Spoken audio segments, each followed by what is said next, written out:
मुंबईच्या पाणीबाणीवर दुपारी 4 वाजता निर्णय होणार आहे। मुंबई महापालिका आयुक्त भूषण गगराणी यांच्यासोबत झालेल्या बैठकीनंतर टँकर असोसिएशन आपला निर्णय जाहीर करणार आहे। महापालिका आयुक्तांबरोबर टँकर असोसिएशनची सकारात्मक बैठक झाल्याची सूत्रांनी आता माहिती दिली आहे। त्यामुळे 4 वाजता टँकर असोसिएशन कोणती घोषणा करणार आहे याकडे आता सगळ्याच मुंबईकरांचं लक्ष लागून राहिलंय।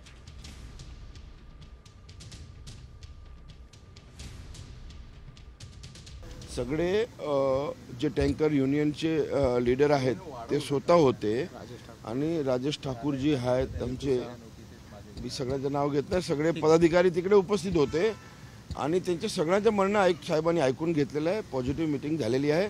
तर ते आता जे युनियनचे लीडर आहेत ते 4 वाजता सगळ्या मेंबरशी मीटिंग घेणार, सगळ्यांचं म्हणणं ऐकून घेणार, मग त्याचा निर्णय 4 वाजता ते लोक जाहीर करतात।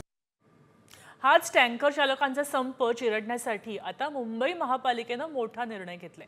आपत्कालीन कायदा लागू करत मुंबई महापालिका आता पाण्याचे खासगी टँकर्स ताब्यात घेणार आहे। तसंच मुंबईतल्या विहिरी आणि बोरवेल सुद्धा ताब्यात घेण्याचे आदेश आता मुंबई मनपा आयुक्त भूषण गगराणी यांनीच दिलेत। टँकर चालकांच्या संपामुळे मुंबईत पाणी संकट गडद झालंय, तेव्हा महापालिका आता टँकर्स ताब्यात घेत ते पाणी सोसायट्यांना पुरवणार आहे अशी माहिती मिळते।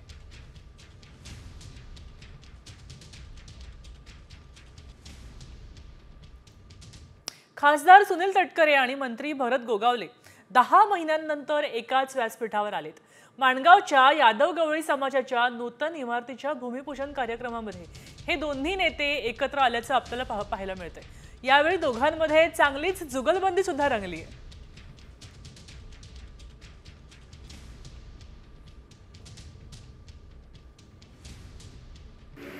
भरत शेठचे आभार मानलेच पाहिजेत। बरे सारखे मगापासून गरीबाचा शेठ सारखं बोलत आले। हा गरीबाचा शेठ आणि आम्ही कसले आहोत ते मला काय कळलं नाही। आम्ही गरीबाची सेवा केल्याशिवाय 45 वर्ष पुढे गेलो काय गरीबाचे शेठ आम्ही काय आम्हाला कधी केलंच नाही। तर तेच एकटे बदलून आता हसतच काय झाला गमतीने बोलतोय काय गाठी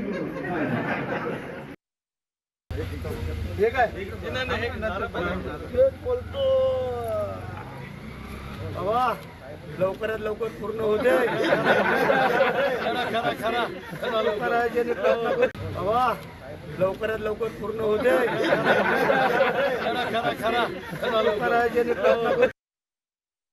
रायगडमधला महायुतीतला वाद आता शिगेला पोहोचलाय। निवडणुकीत सुनील तटकरेंनी मदत केली नसल्याचा आरोप आता शिंदे गटाचे मंत्री भरत गोगावलेंनी केलाय। आधीच रायगडच्या पालकमंत्री पदावरून तटकरे आणि गोगावलेंमध्ये विस्तवही जात नाहीये आणि त्याच्यातच आता गोगावलेंनी तटकरेंचं नाव न घेता केलेल्या आरोपांनी हा वाद आणखी भडकलाय।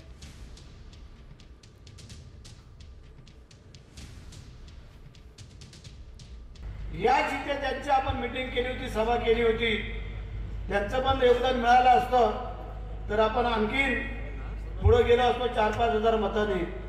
पण त्याची पण काय काळजी करायचं कारण नाही आहे। माणसाने दुसऱ्यावरती पण किती अवलंबून राहायचं हे पण ठरवायला पाहिजे। म्हणून आम्ही मग सांगितलं, बऱ्याचशा लोकांनी विरोध केला, सगळं झालं, पण भरत शेठला कोण हरवू शकलं नाहीये। रायगडात महायुतीत तर संभाजीनगरात ठाकरे गटातच वाद आहे। संभाजीनगरातला ठाकरे गटातला वाद, अंतर्गत वाद आता चांगलाच रंगलाय। तो थांबता थांबेना। अंबादास दानवे आणि चंद्रकांत खैरेंमधला वाद विकोपाला गेलाय। चंद्रकांत खैरेंनी शिवसेना ठाकरे गटाच्या मेळाव्याला दांडी मारली आहे, तर कालच्या मेळाव्याबाबत अंबादास दानवेंनी सांगितलंच नाही ही तक्रार उद्धव ठाकरेंकडे करणार असल्याची प्रतिक्रिया चंद्रकांत खैरेंनी दिली आहे।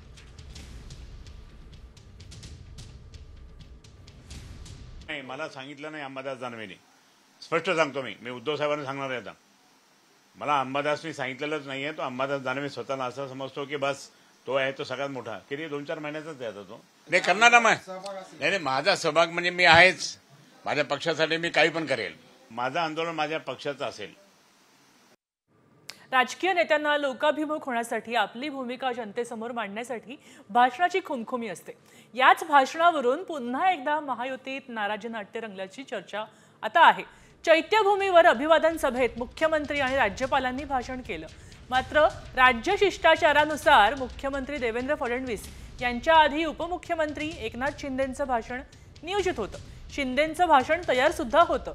ऐनवेळी त्यांचं तसं भाषण ही तयार होतं, पण ही वेळ उपमुख्यमंत्री एकनाथ शिंदे यांना भाषण करण्यापासून रोखण्यात आलं आणि थेट मुख्यमंत्री देवेंद्र फडणवीस यांचं भाषण झालं. त्यामुळे आता हे अत्यंत मोठं नाराजी नाट्य रंगलंय.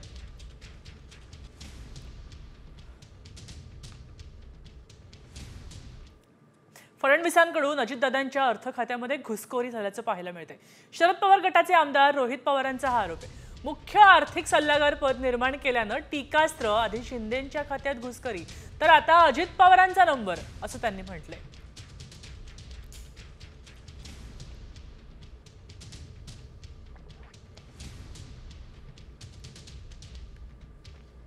मुख्यमंत्र्यांनी मुख्य आर्थिक सल्लागार पद निर्माण करून एक प्रकारे अजितदादांच्या अर्थ खात्यात देखील घुसखोरी केली आहे. यापुढे अर्थ खात्याचे सर्वच निर्णय सुद्धा मुख्य आर्थिक सल्लागारांच्या पर्यायाने मुख्यमंत्र्यांच्या अखत्यारीत येतील. गेल्या 2.5 वर्षात घेतलेल्या निर्णयांचा आढावा घेत आधी एकनाथ शिंदेंच्या खात्यात घुसखोरी केली, आता अजितदादांचा नंबर आहे. विद्यमान मुख्यमंत्र्यांचा नेहमीच एकाधिकारशाहीकडे कल राहिला. त्यांनी प्रत्येक मंत्रालय प्रत्यक्ष अप्रत्यक्षपणे आपल्या निर्णयात नियंत्रणात ठेवण्यावर भर दिलाय. मुख्य आर्थिक सल्लागार नेमण्याचा निर्णय देखील त्याच कार्यपद्धतीचा भाग आहे. लोकशाहीत सत्तेचे विकेंद्रीकरण आणि टीम वर्कचा रिझल्ट नेहमीच केंद्रीकृत सत्तेपेक्षा चांगला राहिलाय. त्यामुळे मुख्यमंत्र्यांनी आपल्या कार्यपद्धतीत बदल करणं महाराष्ट्राच्या हिताचं राहील. राहिला प्रश्न मित्रपक्षांचा, तर भाजपच्या शब्दकोशात मित्रपक्ष म्हणजे केवळ तात्पुरती सोय एवढाच अर्थ आहे. गरज संपताच तात्पुरती सोय संपायची ही भाजपची कार्यपद्धती आहे. भाजपची ही कूटनीती बाहेर राहून सर्वांना कळेल. शिकार होणाऱ्या मित्रपक्षांना शिकार होईपर्यंत कळत नाही, हे मात्र मित्रपक्षांचं दुर्दैवच म्हणावं लागेल.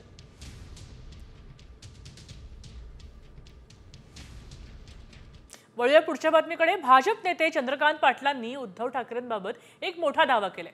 ठाकरेंच्या शिवसेनेला सत्तेत यायचंय पण घेत नाहीत आणि म्हणून राऊतांनी शहांवर टीका केली असा दावा चंद्रकांत पाटलांनी केलाय. तर सत्तेसाठी आम्हाला अमित शहा यांचे पाय चाटण्याची आवश्यकता नाही, संजय राऊतांनी चंद्रकांत पाटील यांना हे प्रत्युत्तर दिलंय.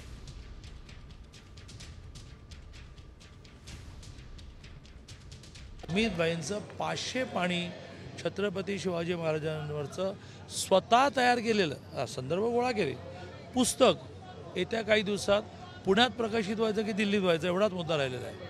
ज्या पुस्तकाचं वाचन केल्यानंतर संजय राऊजी तुम्हालाही चक्कर येईल की शिवाजी महाराजांचा अभ्यासाने इतका केला आहे. त्या अमित भाईंबद्दल केवळ तुम्ही सत्तेमध्ये नाही, तुम्हाला यायचं आहे परंतु घेत नाही म्हणून तुम्ही किती दुस्वास करणार. रोज तुमची माणसं चालली आहेत. चंद्रकांत पाटलांनी त्याच्यावर चिंता करू नये. आमच्याकडे उमेदवार राहतील किंवा न राहतील याची चिंता करू नये. आमच्या पक्षाचं काय करायचं त्यासाठी आम्ही समर्थ आहोत. आणि संजय राऊत कधी सत्तेत गेले नाहीत हे त्यांना माहीत नसलेलं मी सांगतो. ती तुम्ही अजिबात चिंता करू नका. उद्धव ठाकरेंनाही सत्तेत त्यांच्याबरोबर जायचं नाही. एवढे आम्ही लाचार आणि नीच नाही आहोत. चंद्रकांत दादा पाटलांनी स्वतःची चिंता करावी, त्यांच्या पक्षाची चिंता करावी. लांडा लबाड्या करून आपण सत्तेवर आलेला आहात, ती सत्ता तुम्हाला लकलाभ हो. पुढची बातमी आहे. काँग्रेसने घटनेचा अवमान केल्याचा आरोप पंतप्रधान नरेंद्र मोदींनी केलाय. मुस्लिमांबाबत प्रेम असेल तर मग पक्षाध्यक्ष का करत नाही असा सवाल सुद्धा मोदींनी काँग्रेसला आता विचारलाय.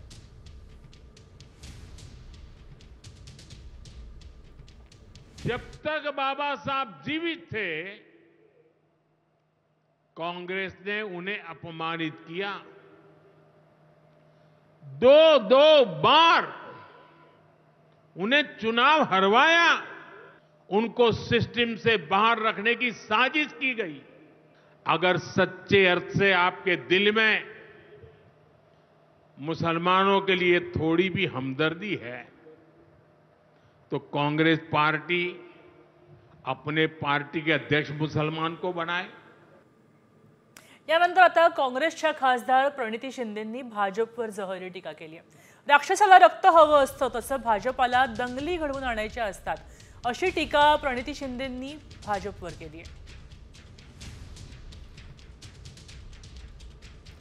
पण हे जे सत्ताधारी आहेत त्यांचे एकच काम आहे की लोकांमध्ये पेटवापेटवी, ध्रुवीकरण, तुष्टीकरण एवढंच ह्यांचं काम आहे. मूळ मुद्द्याला बाजूला घेऊन, जसं मी मागच्या वेळेस म्हणालेली की बीजेपीला रक्त पाहिजे असतं, जसं राक्षसाला रक्त पाहिजे असतं, तर बीजेपीला दंगली घडून आणायच्या असतात.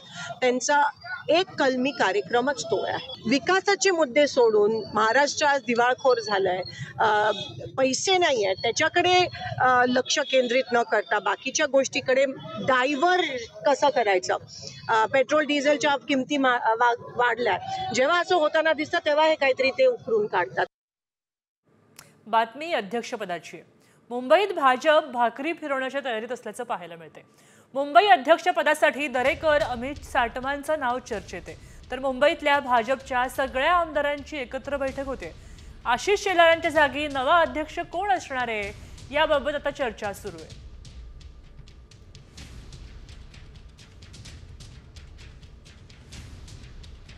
आपल्यासोबत प्रतिनिधी गणेश कवडे फोन लाईनवर जोडले गेलेत. गणेश, मला सांगा की आपल्याला समजतंय की अध्यक्षपदाची नावं चर्चेत आहेत आणि भाजप भाकरी फिरवण्याच्या तयारीत आहे. काय अपडेट आहे? आगामी महानगरपालिकेच्या निवडणुका डोळ्यासमोर ठेवून भाजपची जी आहे ती संघटना आहे ती पुन्हा मजबूत करण्यासाठी नवीन अध्यक्ष आहे ती नेमणुकीसाठी एक महत्त्वाची बैठक सुरू आहे. कारण की सध्याचे असणारे मुंबई अध्यक्ष आशिष शेलार यांची मंत्रिपदावर वर्णी लागलेले आहे. त्यामुळे मंत्रिपदावर असल्यामुळे आशिष शेलार यांना मुक्त करून त्यांच्या जागेवर नवीन अध्यक्ष आणण्यासाठी भाजपमध्ये चर्चा सुरू झालेल्या आहेत. कारण की भाजपचे प्रदेश अध्यक्ष चंद्रशेखर बावनकुळे यांच्या जागेवर देखील आहे ते नवीन प्रदेश अध्यक्ष येतील. त्याचबरोबर मुंबई अध्यक्ष देखील आता बदली करण्याची शक्यता आहे आणि यामध्ये प्रामुख्याने प्रवीण दरेकर त्याचबरोबर अमित साटम या दोघांचं नाव सध्या तरी चर्चेत आहे. धन्यवाद गणेश. आपण पाहतोय की आशिष शेलार सध्या मंत्रिपदावर असल्यामुळे त्यांना दुसरं एखादं त्यांना मुक्त करून आणखी कोणाला तरी हे अध्यक्षपद देण्यात येणार आहे. यानंतर काँग्रेसमध्ये काय चाललंय? गुजरातमध्ये काँग्रेसच्या अधिवेशनानंतर पक्ष ॲक्शन मोडवर आले.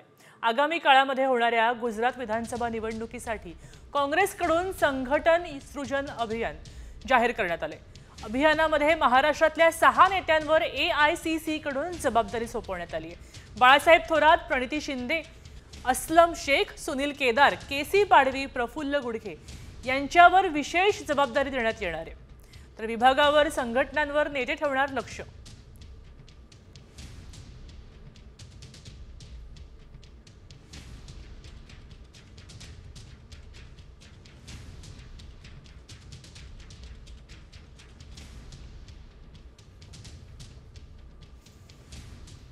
बातमी आत्ताच्या क्षणाची सगळ्यात मोठी आहे.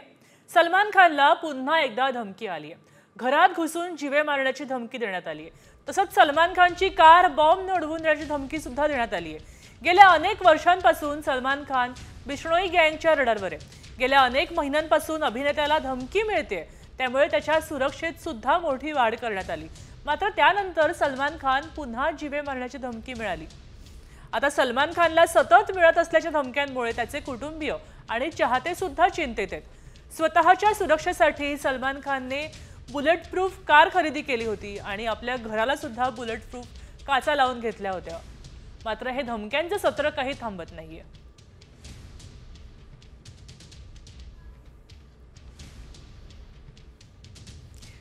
23 मार्चला सलमान खानला गोल्डी ब्रारच्या नावानं धमकीचा ईमेल आला, ज्यात त्याला समोरासमोर भेटल्यास सांगितलं होतं.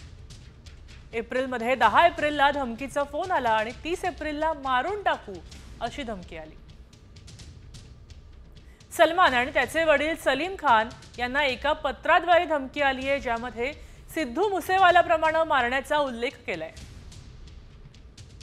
सलमानच्या गॅलेक्सी अपार्टमेंट बाहेर गोळीबार करण्यात येईल, ज्यामागे बिश्नोई टोळीचा हात असल्याचा संशय आहे. 29 ऑक्टोबरला मुंबई ट्रॅफिक पोलिसांनी 2 कोटींची खंडणी मागणारा धमकीचा मेसेज पाठवला. 4 नोव्हेंबरला 5 कोटींची खंडणी मागणारा मेसेज, ज्यामध्ये लॉरेन्स बिश्नोईचा भाऊ असल्याचा दावा. 7 नोव्हेंबरला पुन्हा एक धमकी मिळाली, ज्यात गाणे लिहिणाऱ्याला मारण्याची धमकी आहे। 14 एप्रिलला सलमानला घरात घुसून मारण्याची आणि त्याची गाडी बॉम्ब न उडवण्याची धमकी मिळाली आहे।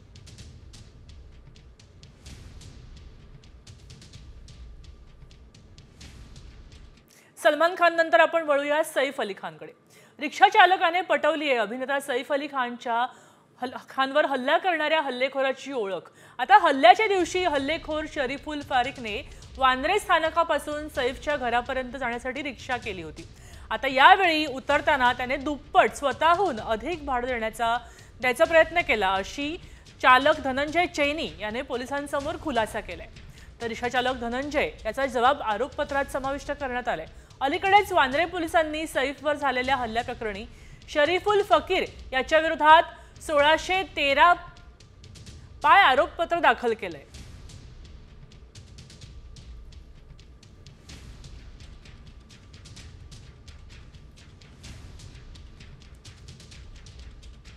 देशातल्या पंजाब नॅशनल बँक म्हणजेच PNB घोटाळ्यासंदर्भात फरार आरोपी आणि आर्थिक गुन्हेगार असलेल्या मेहुल चोक्सी संदर्भात एक मोठी बातमी समोर आली आहे।